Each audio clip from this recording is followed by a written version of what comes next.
आज का जो मेरा सब्जेक्ट है वो उसका नाम है फाइनेंशियल मैनेजमेंट। ठीक है, हिंदी में बोलते हैं उसको वित्तीय प्रबंधन। ठीक है, अब इसमें हम बहुत सारे आज का बहुत अच्छा सब्जेक्ट है, आप लोग बिल्कुल ध्यान से आपको सुनना चाहिए, बेनिफिट है बहुत सारे, अच्छा लगेगा आपको आज का क्लास। ठीक है, और इसको बोलते हैं बुनियादी ड्राइविंग का नियम। ठीक है, फाइनेंशियल मैनेजमेंट को क्या बोलते हैं, उसमें हम देखेंगे कि वित्तीय प्रबंधक बोलते हैं हिंदी में। ठीक है, उसमें हम पैसे कमाते हैं। ठीक है, पैसा हमारा हम कमाते हैं, हम नौकरी करते, जो भी ड्राइवर गाड़ी चलाते हैं जो भी, तो उसमें से हमारा जो भी इनकम होता है, पैसे आता है।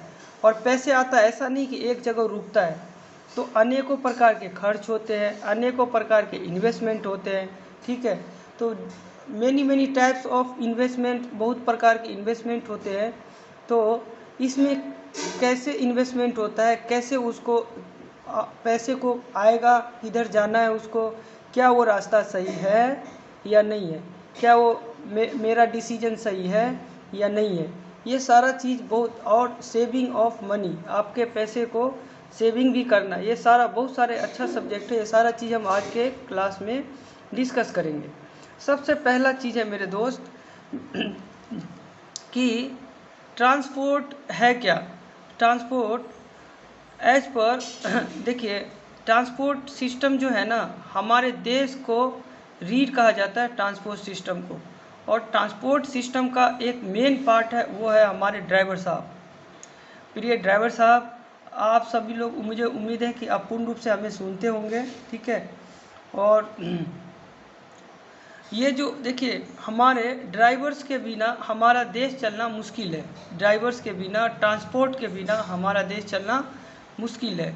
हमारे देश का एक अनेकों स्तंभ में से एक मेन स्तंभ है, वो है ट्रांसपोर्ट सिस्टम। मान लीजिए कि बेचरा जी में मारुति कंपनी कार को मैन्युफैक्चर करती है और रेडी करती है, बनाती है वो। ठीक है, लेकिन इंडिया के विभिन्न गली में, इंडिया के विभिन्न शहरों में आराम से लोग मारुति के कार परचेज कर लेते हैं। और किसके कारण? ट्रांसपोर्ट सिस्टम के कारण, ड्राइवर साहब के कारण, है ना, ट्रांसपोर्ट सिस्टम के कारण। जैसे कि पंजाब में चावल होता है और गुजरात में चावल नहीं होता है, लेकिन गुजरात के लोग भी चावल खा लेते हैं। क्यों? ट्रांसपोर्ट सिस्टम के कारण। ठीक है, तो मेन अहम चीज़ है ट्रांसपोर्ट सिस्टम। ट्रांसपोर्ट सिस्टम के बिना देश चलना हमारा मुश्किल है। ठीक है, इसीलिए हमारे ट्रांसपोर्ट सिस्टम को हमारे देश की रीढ़ कहा जाता है। ठीक है, चलते हैं नेक्स्ट की ओर।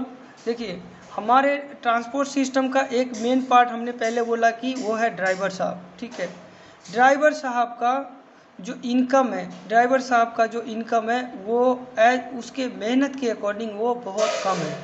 और वो इनकम में से भी अनेकों प्रकार का खर्च हो जाता है। जैसे कि मान लीजिए कि आपने 20,000 25,000 रुपया आपका पर मंथ इनकम है, उसमें से आपको ज़्यादातर, उसमें से आपको पुलिस आरटीओ को भी as a penalty, as a challan आपको पैसे देने पड़ते हैं। ठीक है, नेक्स्ट है कि आपको एक मेन, उसके बाद जो कठिनाइयां है ड्राइवर साहब का, अहम कठिनाइयां ये है कि वो अपने परिवार के साथ बहुत कम समय बिताते हैं। ठीक है, ये भी बहुत बेसिक कठिनाइयां है। हमारे ड्राइवर साहब, जितने भी ट्रांसपोर्टर के ड्राइवर साहब हैं, वो उनको बहुत कम समय परिवार के साथ देने के लिए मिलता है। नेक्स्ट है कि वो हमेशा हैजार्ड में चलते रहते हैं। हैजार्ड का मतलब है खतरा में चलते रहते हैं मेरे प्यारे भाइयों। ठीक है, कुछ समय पहले की बात है। ठीक है, जब मैं बाहर रहता था और मैं घर जाता था, तो अनेकों बार फ़ोन आते थे, मम्मी के अलग, पापा के अलग, सबके, बेटा कैसे आ रहा है, बेटा कैसे आ रहा है, बेटा कैसे आ रहा है। मतलब ट्रैवलिंग जो करते हैं, या ट्रैवलिंग आप एज अ ट्रेन में चलते हैं, बस में चलते हैं, रोड पे चलते हैं, तो वहाँ पे खतरा भी रहता है। लेकिन आप लोगों का ज़िंदगी ही, आप लोग हमेशा खतरा में ही चलते हैं मेरे भाई। ठीक है, ये भी आपका बहुत बड़ी कठिनाइयाँ हैं। ठीक है, दूसरा है कि आपको काम करने का और कोई भी काम करने का सीमित समय नहीं रहता, ये भी बहुत बड़ी, जैसे कि नहाने का कोई समय नहीं, खाने का कोई समय नहीं, चलने का कोई समय नहीं, रात को 11 बजे तक 12 बजे तक चलना पड़ता है, ठीक है। हो सकता है बहुत सारे कठिनाइयाँ, पार्किंग नहीं मिलती, पार्किंग मिलती तो खाना नहीं मिलती, खाना मिलती तो नहाना नहीं मिलती, पार्किंग मिलती तो डीजल चोरी हो जाता, ठीक है। उसके बाद बहुत ठीक है, बहुत दूर दूर तक हमें पार्किंग की सर्च करना पड़ता है, फिर भी नहीं मिलता। तो ये भी एक मेन कठिनाइयों में से एक कठिनाइयाँ हैं जो हमारे ड्राइवर साहब को होते रहते हैं, ठीक है।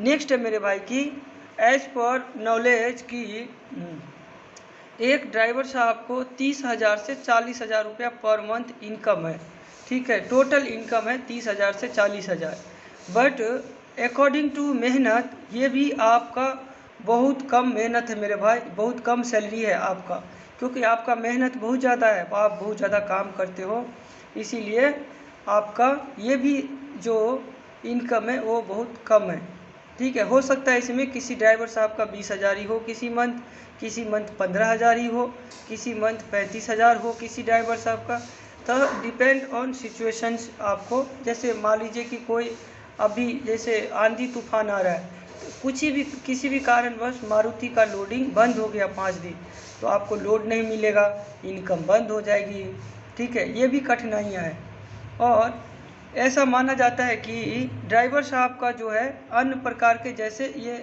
उसमें 30,000 से 40,000 में इंक्लूडेड है, जैसे डीजल से भी इनकम है, ठीक है, ये भी इनकम आपको है, ठीक है। चलते हैं आगे। आपका जो व्यर्थ खर्चा है जो नहीं होना चाहिए, ठीक है, वो खर्चा किस किस प्रकार से, जैसे देखिए आपको आपका इनकम मान लीजिए कि 30,000 रुपया आपने कमाया, उसमें से आपको कहाँ कहाँ पैसा जाता है। पहला ये है कि